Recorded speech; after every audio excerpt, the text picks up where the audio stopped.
live from the most watched television station in the Arklatex. This is KSLA News 12 at 10.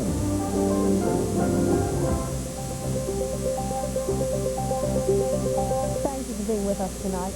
The verdict is still out on how many independent truckers officially stayed off the road today on the first day of a nationwide strike. But as Robert Thompson tells us tonight, from the looks of things, most of those truckers decided to keep on trucking.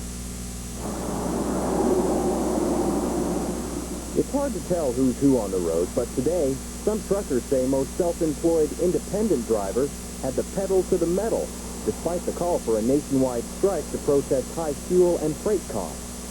Looks like it's going to be a bust so far. None of the guys are staying out. Nobody's hanging together. Workers at this way station say they've seen far fewer independent truckers than usual, but strangely enough, the total to pull through the first day of the strike is higher than average. And state police in Louisiana and Arkansas say the roads are busy as ever. Traffic is running normal. I can't see any adverse conditions out here at all as far as trucks being off the highway. Truckers say the strike will fail because there's no organization behind it. That many who shut down don't know what they shut down for, except maybe fear they might get hurt if they didn't. You know, I figured there'd be some violence, but I hadn't seen it yet. He may not have seen any violence yet, but there are unconfirmed reports that it has taken place, like in Smith County here in East Texas last night, just after midnight. They say that someone was taking bricks and dropping them off interstate overpasses on the trucks passing below. The strike rolls through next week. The truckers say if the first day is any indication, it'll be over long before then. Robert Thompson, KSLA News 12. So today is the day that we pause and remember and honor all of those who served our country in a time of war. But on this particular Veterans Day, America's oldest veterans got special recognition. At Barksdale Air Force Base, about a dozen World War I veterans received medals commemorating the 75th anniversary of the war's end. 102-year-old Judah Wolfson was among the honored vets. He joined the Army in 1917, 3 years after he arrived in America from Russia.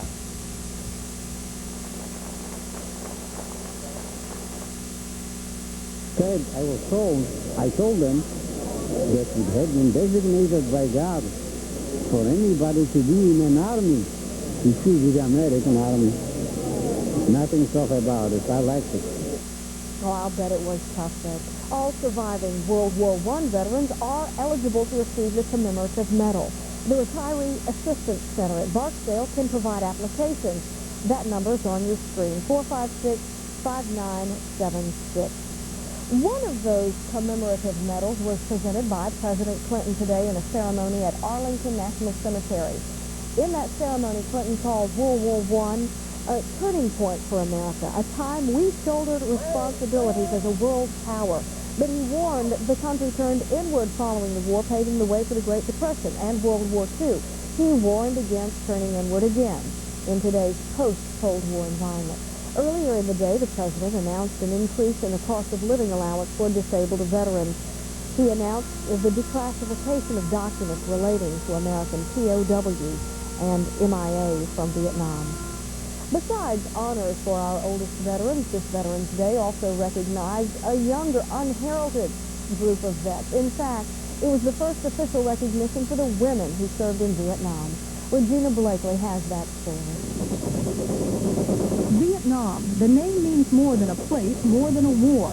It means 58,000 who gave their lives, 350,000 wounded, some never to be the same. And it now means recognition of the over 11,000 American women who served there, 90% of whom nursed the wounds of war, the physical and the psychological.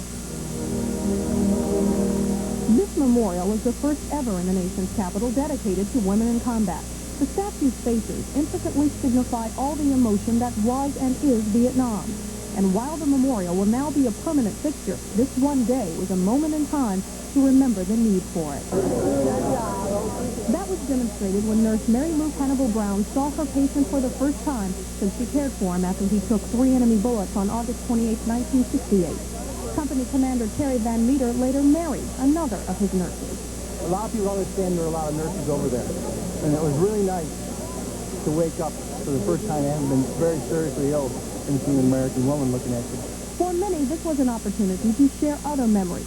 These women were nurses from the 93rd evac unit. The last time they saw each other was in 1966 as they left Vietnam. We've been having a good time reminiscing and thinking about things we haven't heard or thought about for years.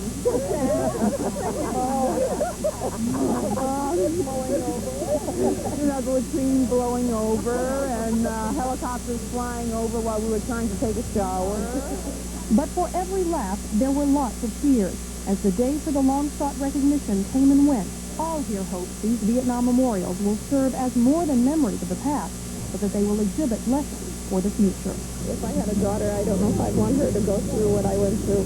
You saved a lot of lives. You should always be proud of that. I don't know, but I've been told women got some mighty balls. On lady. Thank you. Regina, CBS News, Washington. In other news of the day, some American oil companies are getting caught between international law and the judicial system in Haiti.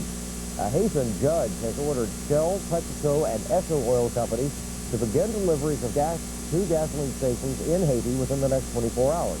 Now, so far, there's been no response from PepsiCo or Esso, but Shell Oil Company says, forget about it. It will comply with the United Nations embargo.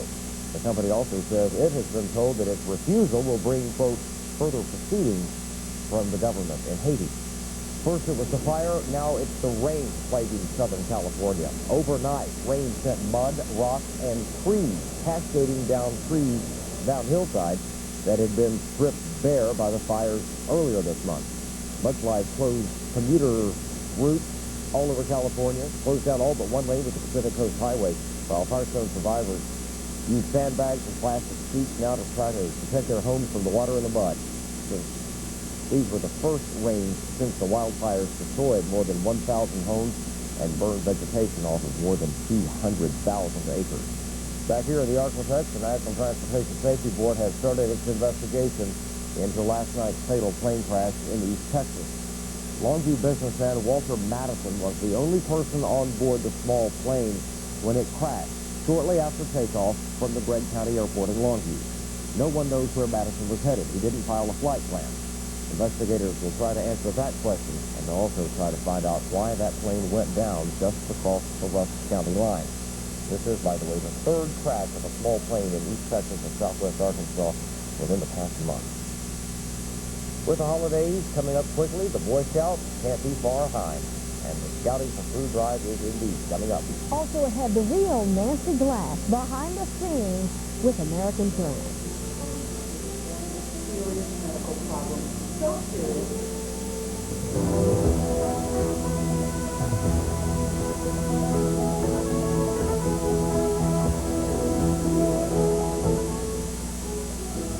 KSLA News 12 is brought to you in part by Roundtree.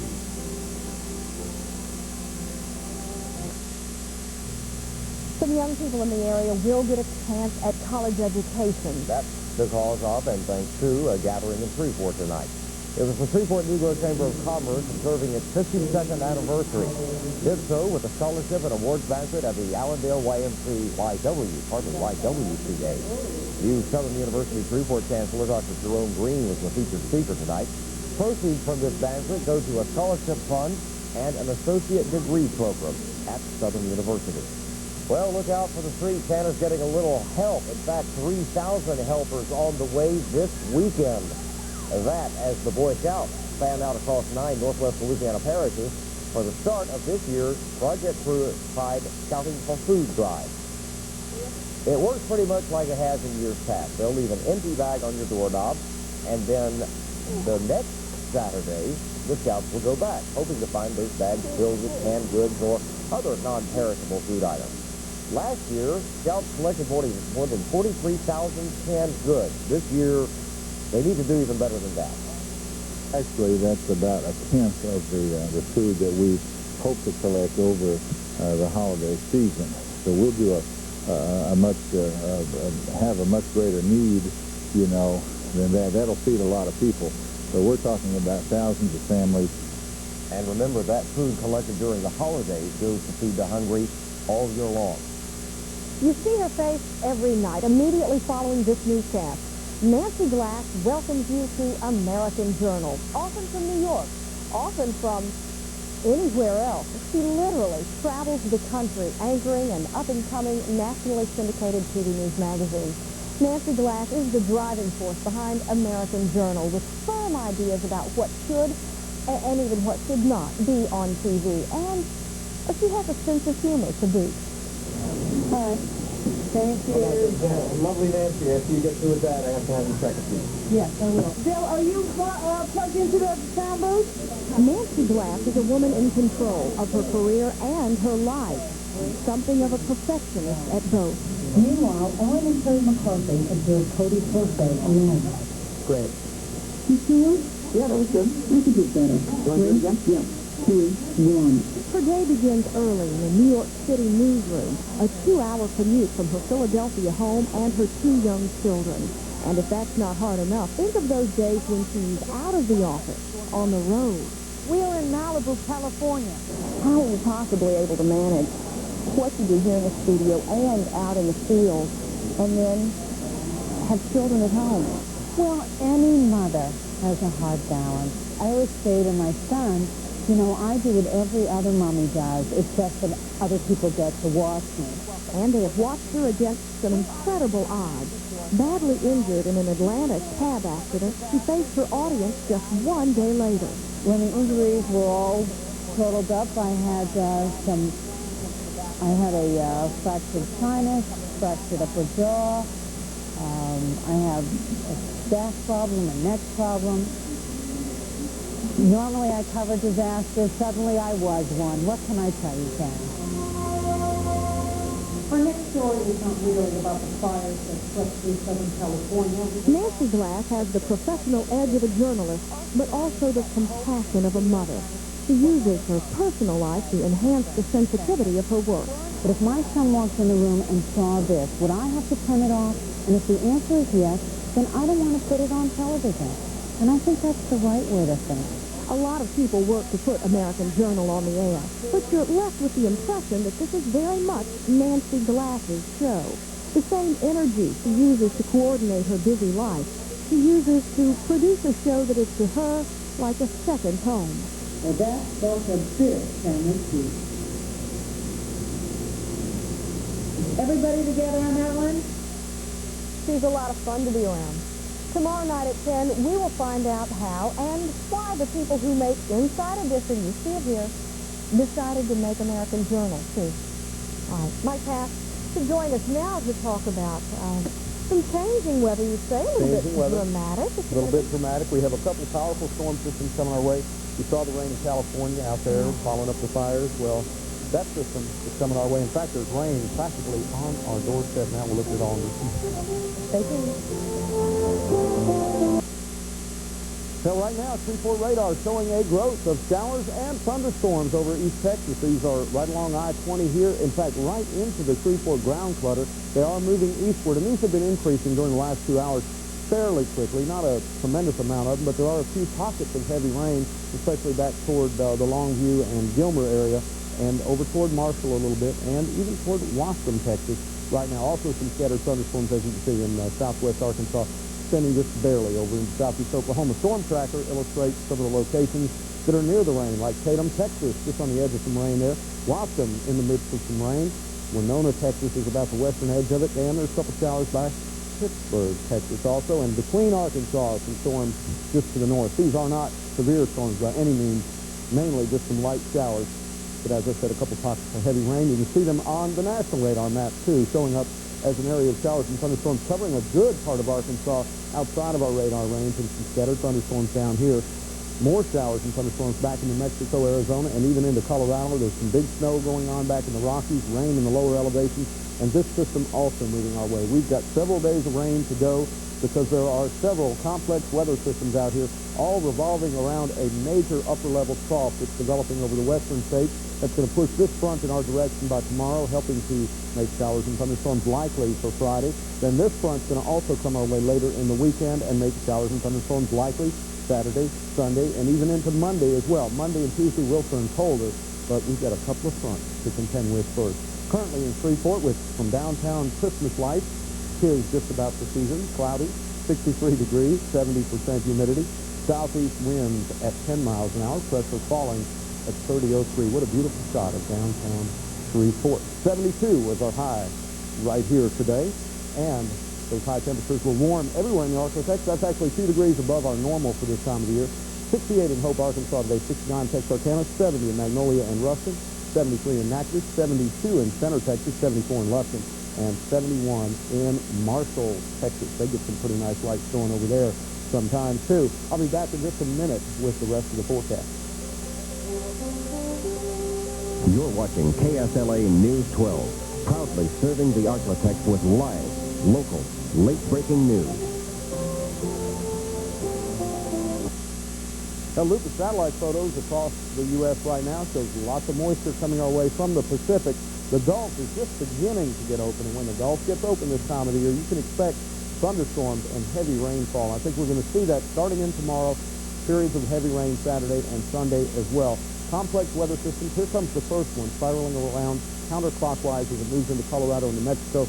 A major snowstorm for the Rockies, a major rainstorm for us, periods of tomorrow and into Saturday. Then this next weather system, the one moving down the west coast, is going to follow on its heels and move across the southwestern states and toward the Arklatex as well toward early next week.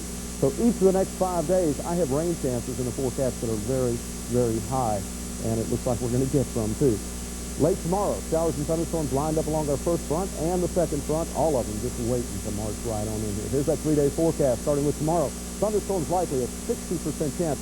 Windy, too, with south winds at 20 miles an hour. Low tonight, only 60. Tomorrow's high about 73. We're not going to drop much from where we are right now in the temperature. Thunderstorms likely on Saturday, a low of 64, high of 75. South winds still blowing 20 miles an hour. Watch out in your little boat. A 60% chance of thunderstorms. Sunday, rain chance up to 80% as a strong front gets here. Thunderstorms likely again, 62 for the low, 75 for the high. It's not going to rain all weekend, but definite periods of showers and thunderstorms. Monday, rain likely and turning colder, low of 49, a high of 63. Tuesday, still a good chance for rain. That's 5 days in a row, low of 46, a high of 61, and it will be raining out there within the next hour or so because those storms will move right in on us. All right, up to the minute stuff. Mike, we appreciate it. Up to the minute sports from Bob Griffin right now with the latest from the football doing down South Louisiana way. How's it going? Well, I'll tell you what we're going to talk about. We're going to talk about Wade Wilson. Wade Wilson is going to talk about playing the Green Bay Packers.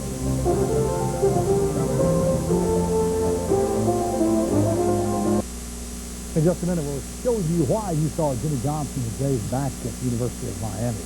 But first of all, after winning their first 5 in a row, the Saints had to come from behind in the second half against Phoenix to break a 2-game losing streak. Definitely. And remember, the Cowboys, the second half of that doubleheader here is Sunday afternoon. Now, the big college football game Saturday, number 1 Florida State versus number 2 Notre Dame. Now, what more could a football fan ask for? Barry Hill takes us on a trip down memory lane with a look at some past matchups between number 1 and number 2. Since the AP began ranking college teams in 1936, a number 1 versus number 2 matchup has occurred 27 times, with 18 of those in the regular season. Notre Dame is no stranger to these Game of the Year contests, beginning with a 10-10 tie against number 2 Michigan State, which at the time was billed as the game of the century. President Nixon and future President Bush choppered in to see the great shootout between Texas and Arkansas. The Razorbacks saw a 14-0 halftime lead evaporate in the fourth quarter when Texas quarterback James Street found Randy Pichel on 4th down to set up the winning score as the Horns prevailed. Oklahoma and Nebraska was no turkey on Thanksgiving Day in '71 when Jeff Kinney's 3 TDs gave the Huskers the win in a wild one worth remembering. Twice, Penn State, as a number 2, knocked off number 1, including Miami in the '87 Fiesta Bowl for the national championship. But the Hurricanes came back the following year to give Jimmy Johnson his first national championship as a coach after defeating number 1 Oklahoma in the Orange Bowl.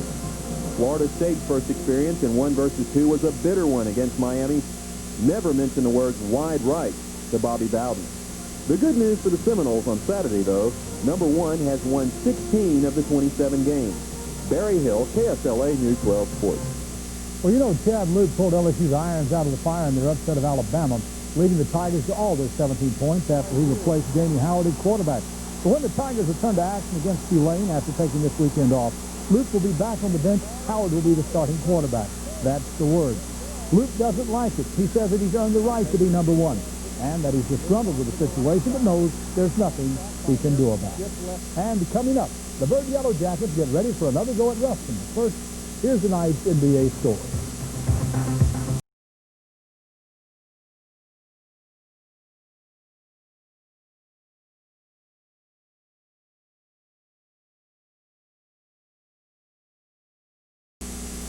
The high school playoffs begin tomorrow night with state championships, the final goal.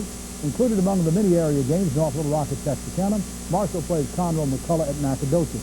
And the Byrd Yellow Jackets host Ruston at Caddo Perry Stadium. Now, back in September, the Yellow Jackets upset Ruston, as seen here for one of the biggest upsets in their program in over 30 years. Now, the Jackets, who completed their season with a 10-0 record, didn't expect to see the Bearcats again anytime soon, but guess who's coming to town Friday night for the first round of the playoffs. Still, the Byrd players say they won't be intimidated by Ruston's postseason reputation. I don't know. I guess it's just, we have it in our mind that they're a powerhouse and we're kind of scared of them, but we're not going to come out fighting with that attitude. And do they not have that same old Ruston mystique that they used to have? They really don't, and I think that was a really big confidence builder early in the year for us to actually, because of the prestige of their program over the past 2 years. We would like to play Neville, but we're glad we got Ruston. They think we can't beat them again, and we'd like to show them twice that we can. Now, out of Louisiana Downs today, they had attendance of 3,200 and a on-track handle of $443,000. There is a carryover of $20,000. And one final note here, Bill Walton a few years ago came down to help Shaquille O'Neal down at LSU. He liked it. His son Adam Walton, 6'10", 230 pounds, today signed a letter of intent to play for Dale Brown. Dale Brown has scored again. He scores them with recruits, like get them scoring on the floor, and he tries. Season 2, especially the Final Four. Thanks, Bob. That's true. Before we leave you tonight, we'd like to give you a program note. One of Shreveport's most successful businesswomen gets featured tomorrow on CBS this morning. Mary Morin, the Power Tech Marine, plays a key part in a Paula Zahn story on women in business. Now, Mary came to business success the hard way. In 1968, she was a divorced mother of 3 who had to flee an abusive and alcoholic husband. Now she heads a boat propeller company that has grown 50% in each of the past 4 years. And she won one of this year's Avon Women of Enterprise Awards. Find out how she did it tomorrow morning on CBS this morning and also tomorrow evening on KSLA News 12. Also tomorrow, Bob Griffin with Sports Sports. How's it going? What else? If high school playoffs begin tomorrow night, we'll have all the coverage here tomorrow night. Good deal. And from Mike. Hey, we got some breakfast forecasting for tomorrow morning right here, right now. A good chance for showers. Temperatures 55 to 60. Showers and thunderstorms likely later tomorrow, Saturday, and Sunday. Not all weekend, but periods of rain. Soggy eggs for breakfast tomorrow. That's our time for now. Thank you for being with us. Up next, American Journal. Is Branson, Missouri a dangerous place to visit? We'll see you tomorrow. Good night. Good night. Good night.